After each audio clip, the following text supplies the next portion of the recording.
আমরা সব ধর্ম, সব বর্ণ, সব সম্প্রদায় একসাথে থাকতে চাই।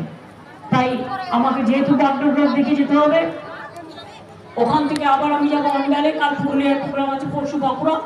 আমি 11 তারিখ ঈদ করে আমি আবার আসবো। ঈদের দিন আমাকে থাকতেই হয় কলকাতায়, কারণ আমাকে রেড নামাজের প্রেয়ারে যেতে হয় রেড ময়দানে। আর তাছাড়াও 9 তারিখে আমার লাস্ট ইফতার দেয়া আছে, আমি এটা করি। আমি আগেও ইফতার করে এসেছি। আপনাদের সবাইকে আগাম রমজান মোবারক, ইফতার মোবারক জানিয়ে যাচ্ছি, ঈদ মোবারক জানিয়ে যাচ্ছি। অনেক কষ্ট আপনারা করছেন, আর 4-5টা দিন বাকি আছে, সামনে নেবেন। কারণ আপনারা তো আপনারা তো ঈশ্বর আল্লাহর কাছে নিজেকে সমর্পণ করেন এই কাজের মধ্যে দিয়ে। আমি নববর্ষ আসছে, সবাইকে শুভ নবনন্দন বলছি।